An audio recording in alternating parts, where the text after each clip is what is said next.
सोचिए, इस देश में मनुवाद के निशाने पर दो लोग हैं, स्वामी प्रसाद मौर्य और करुणानिधि के पोते M.K. स्टालिन के बेटे। इस देश में आप सड़कों पर शिवलिंग लगाएंगे, कोई कुछ नहीं कहने जा रहा है, कीजिए। आप धर्म की राजनीति कर रहे हैं, कोई कुछ नहीं कह रहा है, कीजिए। लेकिन कोई दलित, पिछड़ा, आदिवासी अपने समाज की बात, अपने महापुरुषों की बात करेगा तो धमकियां दी जाती है मनुवादियों के द्वारा। वो इसीलिए कि इस देश का 85% SC ST OBC बहुजन सोया हुआ है। सोचिए, पेरियार की धरती है तमिलनाडु। उनके बेटे ने, जो स्टालिन है मुख्यमंत्री, उनके बेटे ने धार्मिक कर्मकांड के खिलाफ बोला है, जो पेरियार साहब बोल रहे थे, जो फूले बोल रहे थे। किस तरह से कोई जीभ काट लेने की धमकी, कोई जान मारने की धमकी दे रहा है। आप कल्पना कीजिए कि कोई साधारण आदमी होता तो ये लोग क्या करते। आप कल्पना कर सकते हैं, एक मुख्यमंत्री का बेटा अपने समाज की बात, अपने आइडियोलॉजी की बात, अपने महापुरुषों की बात नहीं कर सकता है। ये स्थिति हो गई इस देश में। लेकिन वहीं सोचिए, इस देश में सरेआम SC ST OBC के लोगों की हत्याएं होती है, मारा जाता है। उदयनिधि स्टालिन है, उन्होंने पेरियार की विचारधारा को आगे बढ़ाया तो उनको जान से मारने की धमकी दी जा रही है। बीजेपी का एक IT सेल का हेड है ब्राह्मण समाज का, अमित मालवीय। वो झूठी खबरें फैला रहा है। वो कह रहा है कि वो मैस्केयर की बात कह रहे हैं। क्या बात कर रहे हैं आप। स्वामी प्रसाद मौर्य पर हमला हो चुका है दो बार। और सबसे बड़ी विडंबना है कि SC ST OBC के सोशल रिफॉर्मर नेताओं के पक्ष खिलाफ SC ST OBC के लोगों को ही खड़ा किया जा रहा है। तो M.K. स्टालिन के बेटे को जिस तरह से धमकियां दी जा रही है, सवाल ये है कि ये लोग तब कहां चले जाते हैं जब इस देश में शेड्यूल कास्ट, पिछड़े, दलितों के पर अत्याचार होता है, उनके रिजर्वेशन के खिलाफ लूट मची होती है, उनके संवैधानिक अधिकारों को छीना जाता है। यहाँ तक कि पिछड़े समाज के, दलित समाज के, आदिवासी समाज के लोगों को मंदिर तक में नहीं जाने दिया जाता है। पुजारी, इनको दिक्कत क्या है पता है, स्टालिन पुजारी एग्जाम लेके बना रहे हैं। मंदिर के पैसे से वहाँ स्कूल, कॉलेज, अस्पताल खुल रहा है। इनसे इनको दिक्कत हो रहा है। सोचिए, RSS का प्रमुख है, वो कुछ भी बोल सकता है। मोहन भागवत ने क्या कहा कि भारत हिंदू राष्ट्र है, सिख कहाँ जाएंगे, ईसाई कहाँ जाएंगे, बुद्धिस्ट कहाँ जाएंगे, क्रिश्चियन कहाँ जाएंगे। और रही बात हिंदू की, तो मोहन भागवत जी, आपकी सरकार चल रही है, कहिए न हिंदुओं का 70% रिजर्वेशन कर दे, कहिए न SC ST OBC की जाति जनगणना कर दे, कहिए न SC ST OBC के बच्चे जो डॉक्टर, इंजीनियर, जिनकी हत्याएं अभी दिल्ली IIT में क्या हुआ एक शेड्यूल कास्ट के लोगों के साथ। एक FIR, इस देश का SC ST OBC और किसान हिंदू एक FIR दर्ज कराने की हैसियत नहीं रखता है। लगातार नौकरियों में भेदभाव हो रहा है, लगातार जातिवाद हो रहा है। आप हिंदू एकता, हिंदू कैसे बनेगी हिंदू एकता। अपने ही समाज के लोगों का शोषण करके, अपने ही समाज के लोगों का हद का अधिकार छीन के आप हिंदू एकता बना रहे हैं। जब तक आप जाति के नाम पर मजे ले रहे थे अंग्रेजों के दौर में, मुगलों के दौर में, तब तो आपको हिंदू याद नहीं आ रहा था।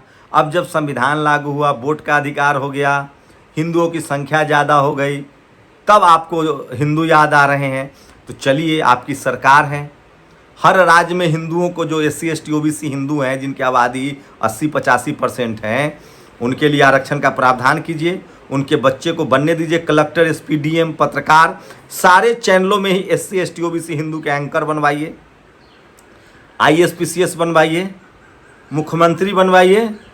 ये नहीं होगा, राज्यसभा भेजिए जहाँ रिजर्वेशन नहीं है। सोचिए, आज भी इस देश में SC ST के लोग संसद और विधानसभा में सिर्फ रिजर्व सीट पर चुन के जाते हैं, जिनकी संख्या 40% है। SC और ST की सिर्फ कह रहा हूँ। OBC की संख्या 60% के आसपास है। 52% तो 1932 में था। 60% और 40% कितना हुआ? 90%। मैं जब SC ST OBC की बात करता हूँ तो उसमें सिख धर्म के लोग भी शामिल हैं, जो OBC SC हैं। मुस्लिम धर्म के लोग भी, इस्लाम धर्म के मानने वाले भी है, OBC और ST हैं। क्रिश्चियन भी हैं, हिंदू भी हैं, बुद्धिस्ट भी हैं। मैं संवैधानिक बात कह रहा हूँ, इस पर बात नहीं करेंगे। एक बार भी सुना है मोहन भागवत के मुंह से SC ST OBC? और एक नया खतरा मंडरा रहा है। संसद का विशेष सत्र बुलाया गया है। लोग कह रहे हैं कि क्या इस देश में लोकतंत्र खत्म होगा। एक रिटायर्ड IPS है सूर्य प्रताप सिंह, वो कह रहे हैं कि क्या आज तो मैंने ANI का एक ट्वीट देखा, 0 आवर नहीं चलेगा, क्वेश्चन आवर नहीं चलेगा, ये सब चल रहा है। तो ये मोहन भागवत जो है वो सोचिए किस तरह के काम कर रहे हैं और उनको जवाब दे दे कोई तो वो राष्ट्रद्रोही है। सच्चाई ये है कि ये मुट्ठी भर मनुवादी लोग जो धमकी देते हैं ना, क्योंकि SC ST OBC के लोग अपने संवैधानिक अधिकारों के प्रति जागरूक नहीं है, वो अभी स्कूल कॉलेज यूनिवर्सिटी नहीं पहुंच रहे हैं, इसलिए उनको इस तरह से ठगा जा रहा है। नहीं तो सोचिए, एक मुख्यमंत्री के बेटा को सरेआम धमकी दी जा रही है। मैं इस देश के बहुजनों से अपील करता हूं कि जब आपके हक अधिकार छीने जाएं, जब आपके महापुरुषों की मूर्ति तोड़ी जाए, जब उनके खिलाफ बोला जाए, तो आप भी सजग होइए, नहीं तो यकीन मानिए आपके हक अधिकार की बात करने वाला कोई नहीं रहेगा। अगर स्टालिन के बेटे को कुछ हुआ, अगर स्वामी प्रसाद मौर्य को कुछ हुआ, तो कोई दूसरा, जगदेव बाबू को इन लोगों ने मार दिया, बाबा साहब को किस तरह से इन लोगों ने ह्यूमिलिएट किया, रामस्वरूप वर्मा, सोनेलाल पटेल की एक एक हड्डियां तोड़ दी गई थी। कब तक आप अपने महापुरुषों की बलि लेते रहेंगे? समझिए, सोचिए। समय से पहले होंगे लोकसभा चुनाव, मायावती का अंदेशा। पहले नीतीश कुमार ने कहा, मायावती जी कह रहे हैं। सोचिए, ये लोग समय से पहले भी लोकसभा चुनाव करा रहे हैं। ये कह रहे हैं 1 नेशन 1 इलेक्शन। फिर सोचिए क्या होगा अगर 1 नेशन 1 इलेक्शन होता है, तो बीच में चुनाव नहीं, आप अगर मध्यावधि चुनाव खत्म हो जाएगा, किसी ने सरकार बर्खास्त कर दिया तो क्या होगा? ये वो तमाम सवाल है जो सोचना है। और इसी बीच लगातार SC ST OBC के हक अधिकार छीने जा रहे हैं। EPFO SSA में वैकेंसी आया है। जैसा कि कल दिल्ली पुलिस की वैकेंसी में OBC के आरक्षण के साथ घोटाला किया गया, ठीक उसी तरह यहाँ भी मामला है। टोटल सीट 2674, OBC के 514, इकोनॉमिक वीकर सेक्शन के 529। मतलब सोचिए, OBC को इकोनॉमिक वीकर सेक्शन से भी कम दिया जा रहा है, लेकिन इस पर कोई बोलने के लिए तैयार नहीं है। आपके पास अपना टीवी नहीं है, अखबार नहीं है, कोई बोलेगा नहीं, और जो बोलेगा उसको ये लोग धमकी देते हैं। कब तक धमकी देंगे? तो सोचिए, जिस तरह से कर्मकांड के खिलाफ बोला है स्टालिन के बेटे ने, उनको जिस तरह से धमकियां दी जा रही है, सबसे बड़ा सवाल है। युवक का अपहरण कर मुंह पर किया पेशाब, आरोपियों ने युवक को जबरदस्ती शराब भी पिलाई। कुरुक्षेत्र, हर जगह इस तरह की खबरें आ रही हैं। और शरणार्थियों के नाम पर जुटाए पैसों का RSS ने किया अपने प्रचार प्रसार के लिए इस्तेमाल। ये मैं नहीं कह रहा हूँ, किसी किताब में लिखा है। और इस शख्स की तस्वीर देख लीजिए। सोचिए, मराठा समाज कितने सालों से आरक्षण मांग रहा है, नहीं मिल रहा है। पुलिस ने उन पर लाठीचार्ज किया। सरकार किसकी है? बीजेपी की।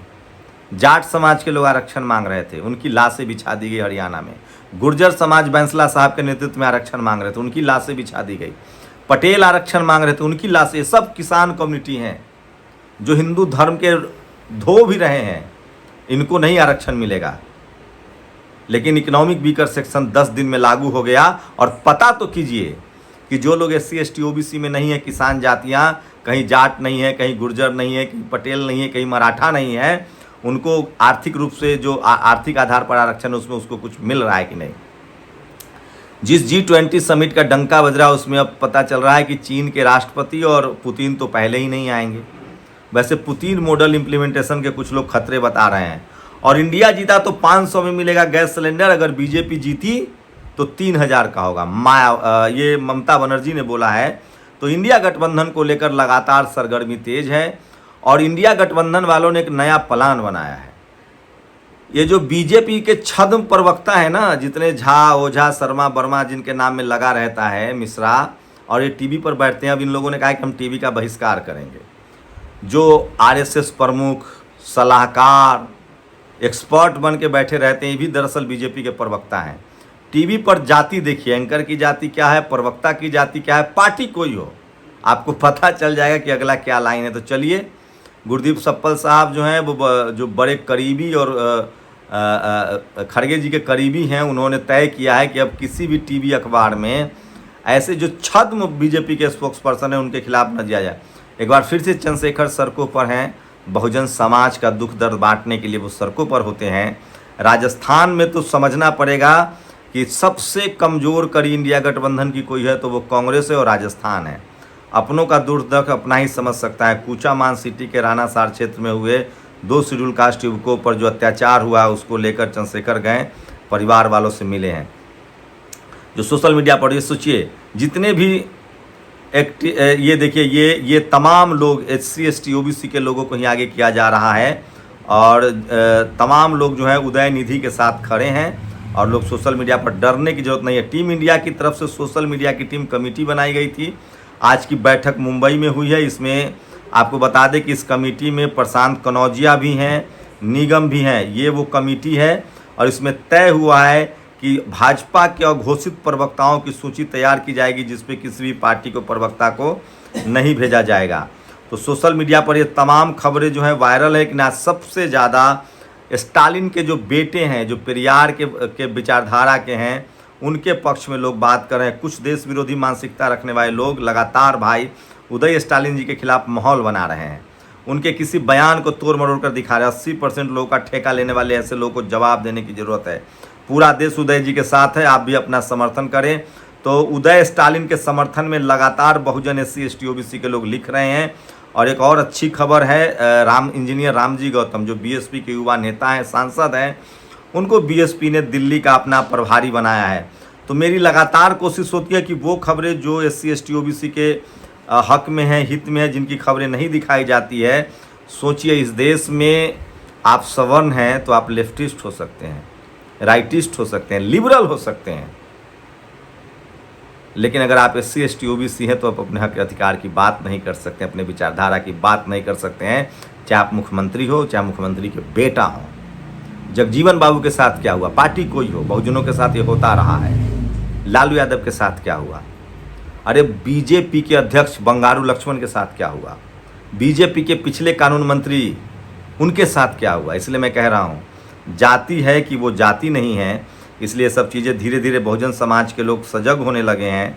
बहुजन समाज के लोग समझने लगे हैं, अपने हक अधिकार, संवैधानिक अधिकारों को लेकर भी सजग हैं। और वो सोशल मीडिया का दम दिख रहा है। सोचिए, अगर सोशल मीडिया नहीं होता तो स्टालिन के जो बेटे हैं उनको किस तरह से टीवी अखबार वाला बेइज्जत कर रहा है।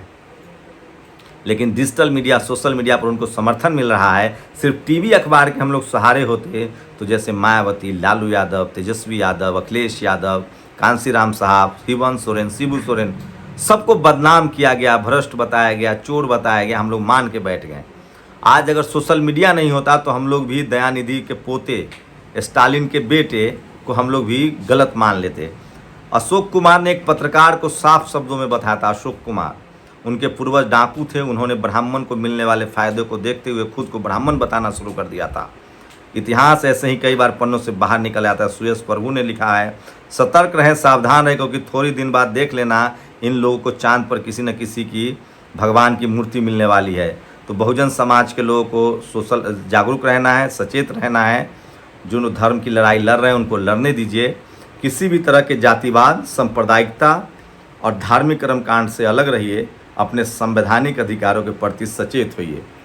और चाहे वो उदयनिधि हों, चाहे वो मौर्य जी हों, उनके साथ खड़े होइए।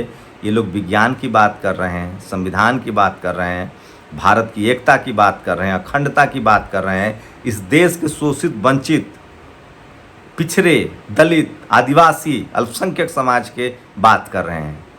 जो आपको जाति के नाम पर या धर्म के नाम पर लड़ाता है, भिड़ाता है, उससे सावधान रहिए। अपनी प्रतिक्रिया भी जरूर दीजिए। शुक्रिया। नेशनल दस्तक की आपसे गुजारिश है कि अगर इसको बचाना चाहते हैं तो नेशनल दस्तक को सब्सक्राइब करने के लिए रेड कलर के सब्सक्राइब बटन को दबाएं, फिर बेल आइकन की घंटी दबाएं। नेशनल दस्तक को बचाने के लिए बहुत ज़रूरी है कि हर खबर को शेयर करें, लाइक करें, कमेंट जरूर करें।